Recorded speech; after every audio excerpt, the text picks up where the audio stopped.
اعوذ باللہ من الشیطان اللعین الرجیم بسم اللہ الرحمن الرحیم الحمد للہ رب العالمین والصلاة والسلام علی اشرف الانبیاء والمرسلین وعلی آلہ الطیبین الطاہرین ولعنت اللہ علی اعدائہم اجمعین من الآن الى قیام یوم الدین اما بعد بسم اللہ الرحمن الرحیم ومن يعظم شعائر اللہ فإنها من تقوى القلوب وقال الامام الباقر علیہ الصلاۃ والسلام مروا شیعتنا بزیارت قبر الحسین علیہ السلام فإن اتیانه مفترض على كل مؤمن یقر للحسین علیہ السلام بالامامۃ من اللہ عز وجل وقال الامام الرضا علیہ الصلاۃ والسلام ان لكل امام عہدا فی عنق اولیائه وشیعته وان من تمام الوفاء بالعہد وحسن الاداء زیارت قبورہم فمن زارهم رغبة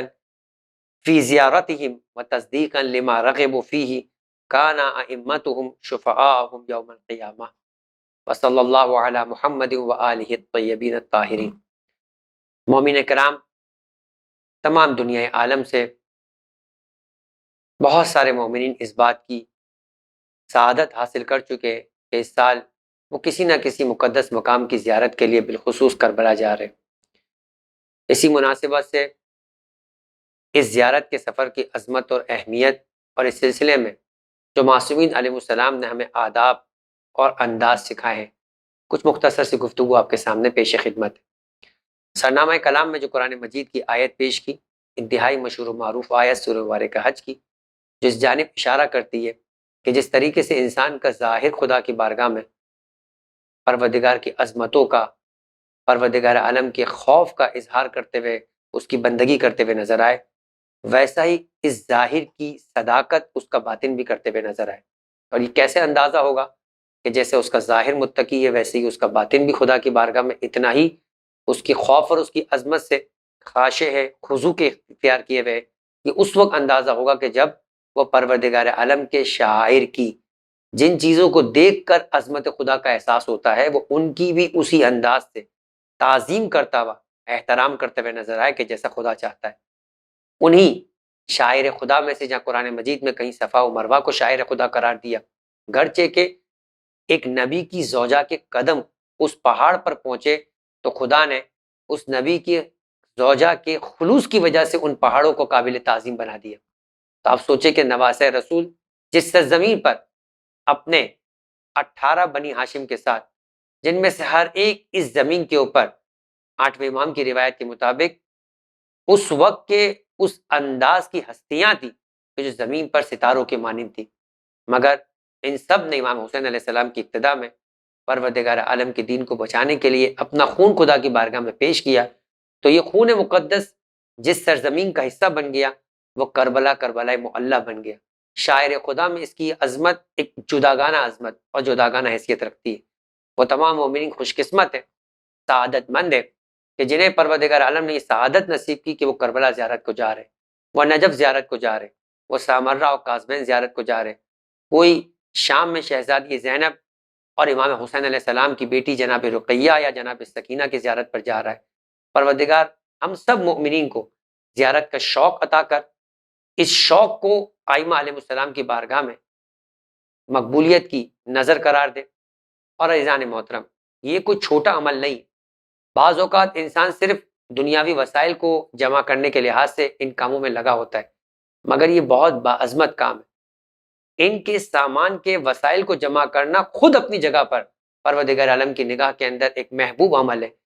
حج کے سلسلے میں یہ بات ہمیں ملتی ہے کہ جب حاجی اپنے سامان حج کو جمع کر رہا ہوتا ہے، اپنے سامان سفر کے لیے اہتمام کر رہا ہوتا ہے، اس عمل پر بھی جو ایک واجب کا مقدمہ ہے، خدا کے گھر کی زیارت کا مقدمہ ہے، اس پر بھی ثواب ہوتا ہے۔ ہر وہ قدم جو اس کام کے لیے اٹھ کر خدا کے گھر کی طرف جا رہا ہوتا ہے، اس پر بھی ثواب ہے۔ اسی انداز سے جو کوئی معصوم کی زیارت پر جاتا ہے، بالخصوص امام حسین کی زیارت پر یہ کہ ہر قدم پہ خدا 1000 نیکیوں کا ثواب دیتا ہے، 1000 گناہوں کو معاف کرتا ہے، 1000 درجات میں اضافہ کرتا ہے۔ اسی طریقے سے مولا کائنات کی زیارت کے لیے ہے کہ جب کوئی شخص امیر المومنین کی زیارت پر جاتا ہے تو پروردگار اسے 1,00,000 شہیدوں کا، 1,00,000 حاجیوں کا ثواب عطا کیا کرتا ہے۔ اور وہاں پر یہ کہ جو قدم اٹھاتا ہے ہر قدم پر ایک حج اور عمرے کا ثواب ہے. حتیٰ یہ کہ امیر المومنین کی زیارت تو عجیب زیارت ہے کہ جب کوئی زائر اگر واپس بھی پیدل جاتا ہے تو خدا اسے 2 حج اور 2 عمروں کا ثواب عطا کیا کرتا ہے. گویا یہ وہ مقدس مقامات ہیں، یہ وہ وادی مقدس ہے کہ جہاں انسان کو مکمل احترام کے ساتھ، مکمل پستی کے اظہار کے ساتھ ان ہستیوں کی بزرگوں کی اور ان ہستیوں کی عظمتوں کے احساس کے ساتھ ان کی جانب جانا چاہیے. یہی ان کا سب سے بڑا ادب ہے کہ انسان عارفاً بحق کی انہیں مفترض الطاعہ، یعنی یہ وہ ہستیاں ہیں کہ جن کی اطاعت ہم پر واجب ہے، جن کی ولایت ہم پر واجب ہے. اس بات کو سمجھتے ہوئے، اس بات کے عقیدے کے ساتھ اگر خشوع و خضوع کے ساتھ، خلوص کے ساتھ زیارت پہ جاتا ہے تو اس کے علاوہ کوئی سوال نہ ہوگا یہ زیارت انسان کی انشاءاللہ قبول ہوگی. نہ فقط قبول ہوگی بلکہ یہ ہماری ایک ذمہ داری ہے کہ جسے ادا کرنے کے نتیجے میں ہم امام کی بارگاہ میں سرخرو ہو جائیں گے، ان کے نزدیک قابل عظمت قرار پائیں گے. وہ قیامت کے دن ہماری شفاعت کریں گے. سرنامہ کلام میں جو میں نے حدیث پیش کی 8ویں امام کی، عجیب حدیث ہے. امام فرماتے ہیں کہ تم میں سے ہر ایک شیعہ کی ان لکل امام احدن فی عنق اولیاءہ و شیعتی، تم میں سے ہر ایک کی گردن پر ہمارا ایک حق ہے. ہر امام کا حق ہے، امیر المومنین کا حق ہے، امام حسن مجتبیٰ کا حق ہے، امام حسین کا حق ہے، سید سجاد کا حق ہے. زمانے کے امام تک ہر امام کا ایک حق ہے ہماری گردن پر. اور وہ کیسے ادا ہوگا؟ فرمایا کہ اس کی ادا کا مکمل اور بہترین طریقہ یہ زیارت قبورہم، کہ ان کی قبروں کی زیارت پر جایا جائے. اور اگر کوئی مکمل رغبت کے ساتھ اور اپنی اس رغبت کی تصدیق کرتے ہوئے مقام عمل میں بھی اس شوق کو پورا کرتے ہوئے ہماری قبروں پہ زیارت پر آ جائے، فرمایا کان ائمتہم شفعاء یوم القیامت، تو ائمہ قیامت کے دن ہماری شفاعت کریں گے. اور پیغمبر نے تو عجیب جملہ کہا، گویا تمام معصوم ہستیوں اور ان کی اولاد کی زیارت کے لیے پیغمبر اکرم کا یہ جملہ نظر آتا ہے کہ پیغمبر اکرم فرماتے ہیں کہ من زارنی فی حیاتی او بعد موتی کانا جواری فی یوم القیامہ، کہ جو کوئی میری زیارت کرے گا میری زندگی میں اور میرے مرنے کے بعد، میں قیامت کے دن اسے اپنا پڑوس قرار دوں گا. اور اتنا ہی نہیں، پیغمبر فرماتے ہوئے نظر آتے کہ جو کوئی، امام حسین سے مخاطب ہو کر کہا، جو کوئی تمہاری زیارت کرے یا تمہاری اولاد کی زیارت کرے تو میری ذمہ داری کہ قیامت کے دن میں اس کی زیارت پر آؤں گا. اور پھر اس کے بعد جب آداب کی منزل پر جاتے، مطلق آداب میں جو معصومین کی ہے وہاں یہ نظر آتا ہے کہ جب انسان جائے تو ان ہستیوں کی عظمت کا احساس کرتے ہوئے جائے. میں آپ کے سامنے ایک روایت پیش کروں جس سے اس بات کا احساس ہو کہ امام سے جب سوال بھی کیا گیا بالخصوص امام حسین کی زیارت کے لیے کہ کیا جس طرح سے حج پر جانے والوں کے لیے کچھ آداب ہے، کچھ محرمات ہے، تو کیا اسی طریقے سے ظاہر امام حسین علیہ السلام کے لیے بھی کچھ چیز ہے؟ راوی محمد ابن مسلم ثقفی، بہت معتبر راوی، چھٹے امام امام جعفر صادق علیہ السلام سے سوال کرتا ہے کہ آپ کی جد کی زیارت کے لیے جاؤں تو کیا کچھ ایسی ہی صورت ہے کہ جیسے میں حج پر جاتا ہوں؟ امام نے فرمایا جو چیزیں حاجی پر لازم ہیں، راوی سوال کرتا ہے کہ ہم پر بھی لازم ہوگی؟ امام نے فرمایا کہ تم پر لازم ہے سب سے پہلی چیز کہ اپنے ساتھیوں کی مدد کرو. عجیب ہے، ہر زیارت کے آداب میں، چاہے مطلق زیارت ہو چاہے امام حسین کی زیارت ہو، مفاتح الجنان کو کھولیے، ہر زائر اپنی ایک ذمہ داری سمجھے کہ زیارت پر جانے سے پہلے جیسے سامان زیارت کا انتظام کر رہا ہے جو بہت اہم ہے، قابل ثواب ہے، اسی طریقے سے زیارت کے آداب کو بھی ایک مرتبہ پڑھے. چاہے معصومین میں سے کسی کی زیارت ہو، بالخصوص امام حسین کی زیارت، ہر زیارت میں یہ ادب آپ کو ملے گا کہ اپنے ساتھ موجود زائر کی خدمت کرے. سید سجاد کا یہ انداز بڑا عجیب ہے. میرا وہ مولا کہ جو اپنے بابا کی شہادت کے بعد 34 سال گریا کرتا رہا مگر کبھی حقوق العباد میں کہیں کوئی کوتاہی یا کمی نہیں نظر آئی، بلکہ معراج پر عبادت کرتے ہوئے یہ عبادت بھی نظر آئی.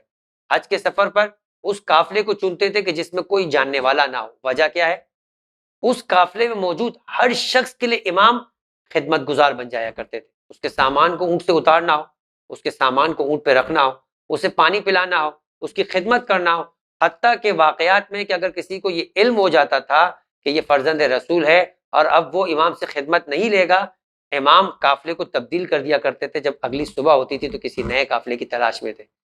تو زیارت کے آداب میں اہم ترین چیز یہ کہ اپنے ساتھ موجود زائرین کا خاص خیال رکھیں، چاہے وہ آپ کے قافلے کا ہو،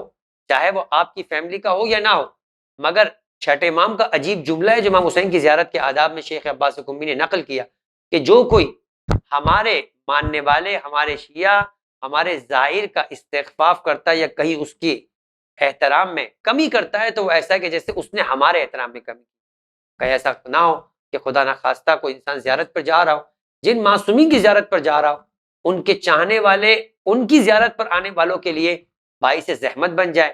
اور جس کی وجہ سے معصومین علیہ السلام کی بارگاہ میں ہماری حاضری اس انداز سے قبول نہ ہو کہ جس انداز سے قبول ہونی چاہیے۔ اس کے علاوہ ایک اور اہم ترین چیز کہ امام حسین علیہ السلام کی زیارت کے سلسلے میں تو عجیب الفاظ ہے کہ چھٹے امام امام جعفر صادق علیہ السلام مفضل بن عمر کو کہتے ہیں کہ تمہارا زیارت نہ کرنا بہتر ہے زیارت کرنے سے۔ اگر اس انداز کی زیارت کر رہے ہو کہ تم زیارت امام حسین کے لیے جا رہے ہو، کھانے پینے کی جانب تمہاری توجہ ہے، لذت آرائش کی جانب تمہاری توجہ ہے۔ امام نے پھر جملہ کہا غمگین ہوتے ہوئے، کہا کہ بخدا اگر اپنے باپ کی قبر کی زیارت کے لیے جاتے ہو تو کیا اسی طرح سے زیادہ سفر کا اہتمام کرنے میں لگا رہتے ہو؟ کہا تمہیں چاہیے کہ تمہارے بال بکھرے ہوئے ہو، غبار آلود حالت میں جاؤ۔ آٹھویں امام کا فرمان ہے کہ اس لیے کہ میرے جد کو اسی غربت کی کیفیت کے اندر قتل کیا گیا تھا۔ جتنا ہو سکے امام حسین علیہ السلام کی زیارت کے لیے انسان کا انداز غربت والا ہو۔ اس امام مظلوم کی شہادت پر انسان اس انداز کا اہتمام اور انداز اپنائے کہ جیسے کسی غریب کی زیارت کے لیے جاتا ہے، تاکہ اسے تسلی دے سکے، تاکہ شہزادی کونین کے لیے باعث تسلیت قرار پائے، اللہ کے رسول کے لیے باعث تسلیت قرار پائے۔ اور عزیزان محترم، گفتگو کا اختتام اس بات پر کرتے کہ پروردگارہ ہماری زیارت کا مقصد صرف اہل بیت علیہ السلام کی رضا، خلوص، کیونکہ قیامت کے دن باقاعدہ پروردگار عالم سوال کرے گا، اور اس سوال کے اوپر ہی میں اپنے گفتگو کا اختتام کرتا ہوں کہ پروردگار عالم سوال کرے گا کہ اے زائرین یہ بتاؤ تمہارا مقصد کیا تھا؟ قیامت کا دن ہوگا تو منادی ندا کرے گا کہ ظاہر حسین کہاں ہے؟ کا ایک کثیر تعداد کھڑی ہوگی جن کی تعداد کو خدا کے علاوہ کوئی نہیں جانتا ہوگا۔ سوال ہوگا تمہارا اس مقام پر آنے کا مقصد کیا تھا؟ تو لوگ کہیں گے پروردگار تیری محبت، حضرت علی اور فاطمہ کی محبت، اور اس چیز پر دلسوزی کے لیے کہ جو اہل بیت علیہ السلام کے لیے تسلیت کا باعث ہو۔ تو پروردگار عالم کی طرف سے اعلان ہوگا کہ آج سے میں انہیں اپنی جنت کے اندر اپنے لیے قابل تعظیم و قابل احترام قرار دیتا ہوں، اور اسے پروردگار عالم جنت پہ بھیجے گا اہل بیت علیہ السلام کے ساتھ۔ اسی گفتگو کے ساتھ پروردگار عالم کی بارگاہ میں دعا کرتے کہ پروردگارہ وہ تمام افراد کے جو اس سال زیارت پر جا رہے ہیں یا پہنچ چکے، پروردگار ان کی زیارت کو اپنی بارگاہ میں قبول فرما، عارفاً بحق ہی یعنی اہل بیت علیہ السلام کی معرفت کے ساتھ انہیں زیارت کرنا نصیب فرما، ہر سال بار بار جانے کی توفیق عطا فرما، اہل بیت علیہ السلام سے اس انداز سے اپنی مودت کا اور ان کے حق کو ادا کرنے کی توفیق عطا فرما، اور دنیا کے وہ تمام مومنین جو اس سال اس سعادت سے سرفراز نہ ہو سکے پروردگار ان کے لیے بھی وسائل کو آسان فرما، ان کے دل میں اس بات کا شوق اس انداز سے پیدا کر دے کہ پروردگار وہ مقام عمل کے اندر اس کے لیے اس طرح سے کوشش کرے کہ جس طرح سے اہل بیت کے چاہنے والوں کو کرنا چاہیے۔ وما علینا الا البلاغ۔